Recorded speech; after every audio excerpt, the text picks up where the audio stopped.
어차피 자기 삶은 글러먹었거든. 어차피 자기는 성공을 못하거든. 왜? 노력하지 않으니까. 노력할 생각이 없으니까. 그리고 이런 사람들이 누구의 성공을 빼앗나? 남자의 성공? 아니야.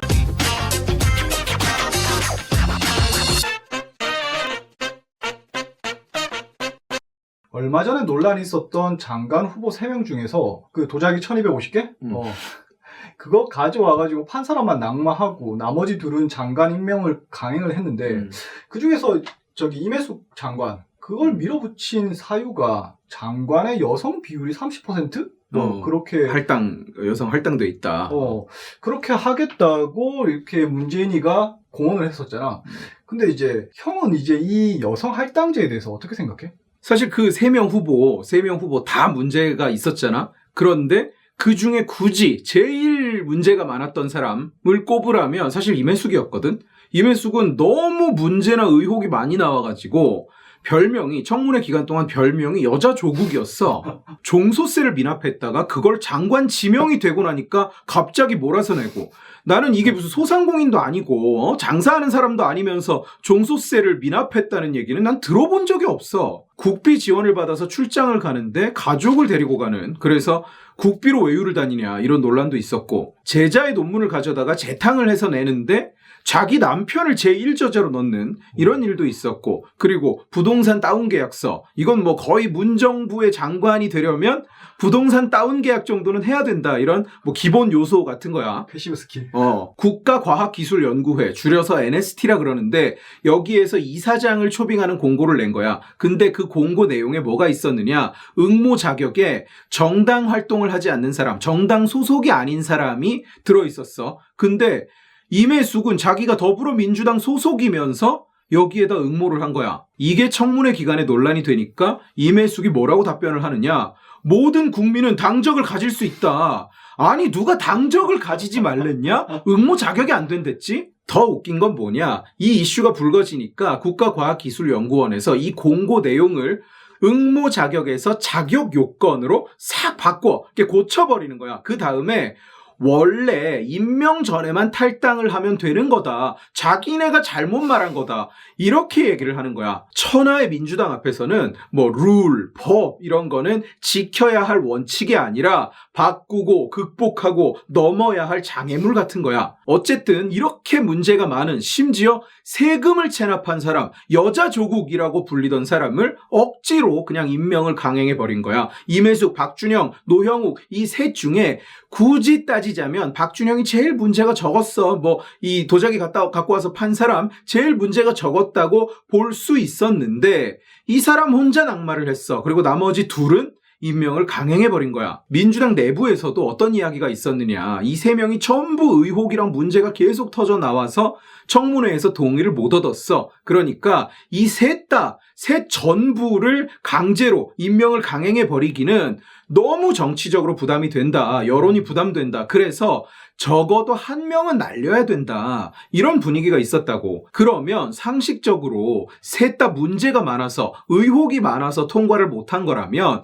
그 중에 문제가 가장 많은 사람, 그 중에 죄질이 가장 나쁜 사람이 탈락을 해야 맞는 거 아니니? 그러니까. 그런데 여권에서는 민주당과 그 떨거지들은 내각 30% 여성 할당제를 지키려면 임혜숙은 떨어뜨릴 수 없다. 임혜숙은 임명해야만 한다. 그런 이유로 임혜숙을 장관의 임명을 강행해버린 거야. 도자기 밀수는 떨어지고 국비 외유, 세금 체납이 장관이 됐어. 이 할당제라는 코미디가 이제 대한민국 장관까지 결정을 하고 있는 거야. 자격 없는 사람을 대한민국 장관으로 만들고 있는 거야. 이 할당제가.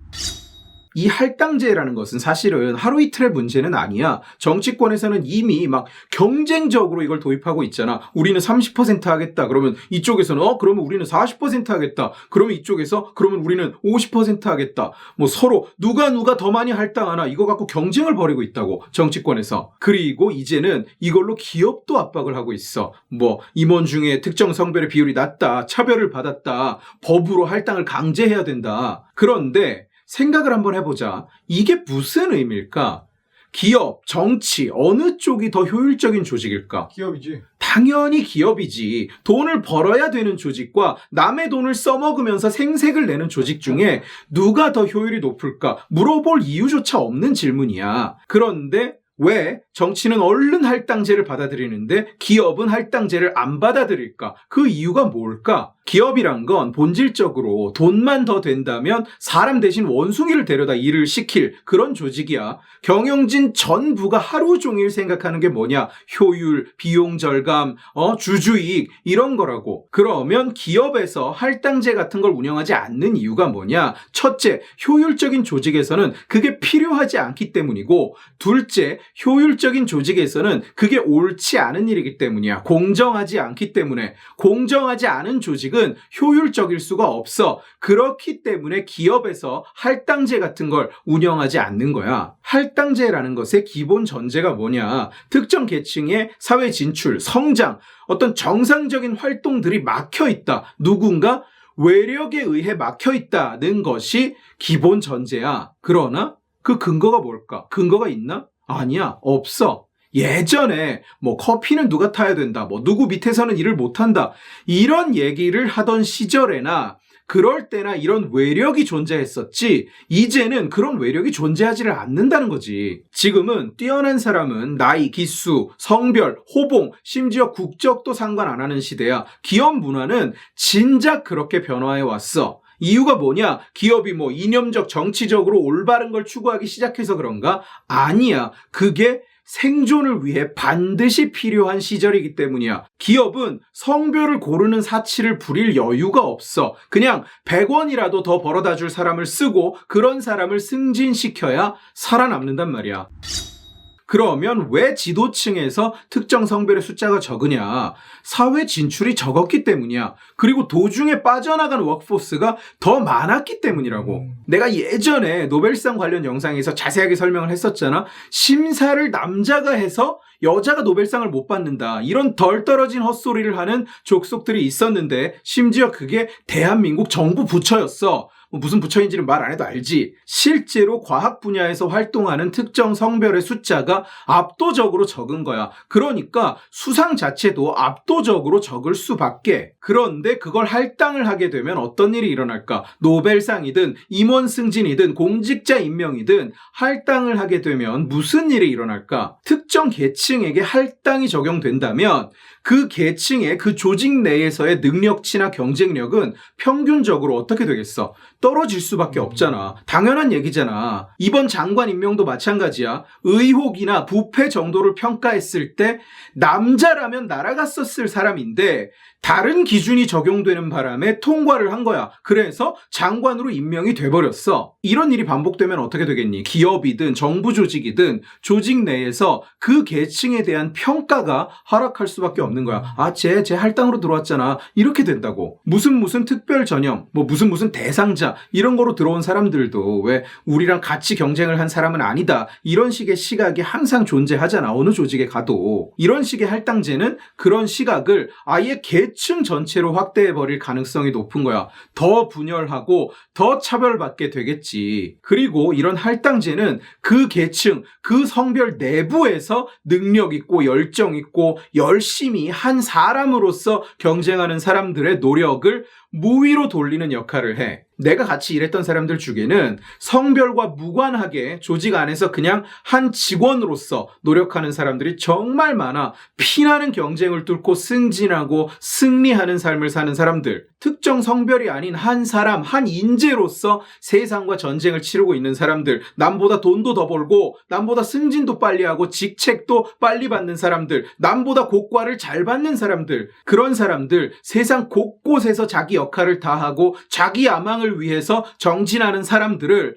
할당이라는 이름으로 모욕을 주게 되는 거야. 또한 특정 계층을 할당으로 채용하고 승진시키고 임명하면 어떤 일이 발생하느냐? 그 계층의 고용이, 그 계층의 진출 자체가 막히게 되는 결과를 가져올 수밖에 없어. 언젠가 할당으로 승진하고 할당으로 임원이 될지도 모르는 계층이잖아. 그러면 어떻게 해야 되겠어? 조직은, 기업은 어떻게 해야 되냐? 고용을 아예 안 하는 거야. 아예 할당을 할 수 없게 우리는 부족해서 못 올린다라고. 아니면 시작부터 높은 기준을 적용하겠지.